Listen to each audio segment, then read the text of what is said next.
Hey, this is Tobin Wagstaff. Today what I'm going to talk about in this video is drum stroking technique. And I'm not talking about how you're holding the stick so much. That's I address that in other videos. But whether we're playing down into the drum versus playing up out of the drum. For different drums you may do different things. But in general, if you're playing a percussion instrument that needs to ring, you don't want to play down into it. Let me try to explain it this way. Let's say this is your percussion instrument, this stick here. If you play down into it, like that, the amount of time that this is making contact with your instrument is actually greater than if you play up out of it, like that. When I'm playing up out of it like this, I'm letting it rebound freely out of the instrument. When I play down into it, I'm holding it down into it, pushing the sound through the instrument. So when I am playing a drum, like a snare drum for instance, I have a drum head here, I have a shell, I have another drum head, and now I have some wires, some snare wires. I want to make all four of these resonate for this drum to reach its maximum potential for sound quality. Now whether it's good sound quality or bad sound quality has to do with like how it's tuned and preferences and things like that.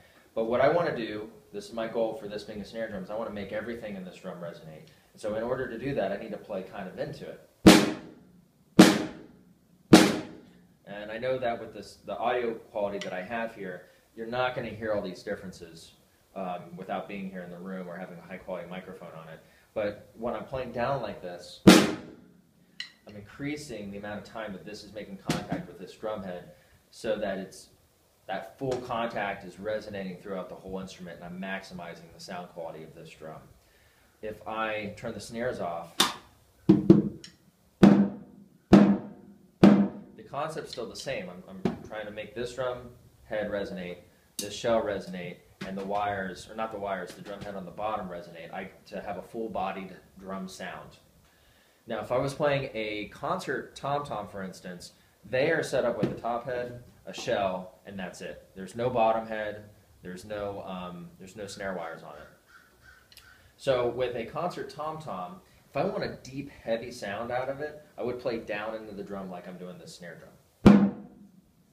But if I wanted a lighter sound and more of a drum head sound, which actually has the pitch part, I would play up out of it like this. So sometimes even when you're playing a snare drum, you might want to play with a heavier sound and play down into it.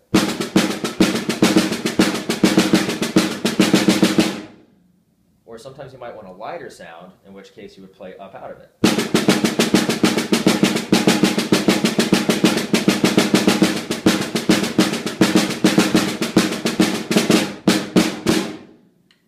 So you actually heard me in that little phrase play up out of the drum and down into the drum in the same phrase. So maybe if you listen back to it, you could hear the difference.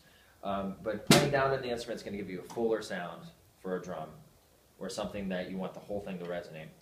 If you pull the sound out of it, you're going to get more of whatever's on the top. So this up type of playing, this is exactly what you would use on like cymbals or mouth instruments where you want the bars to ring, or timpani where you want the drum head to ring. But if you want a thuddier sound on any of those instruments, you just play down into it more. So you can visit me on my website at tobinwagstaff.com or youtube.com/tobinwagstaffmusic or facebook.com/tobinwagstaffmusic. Thanks.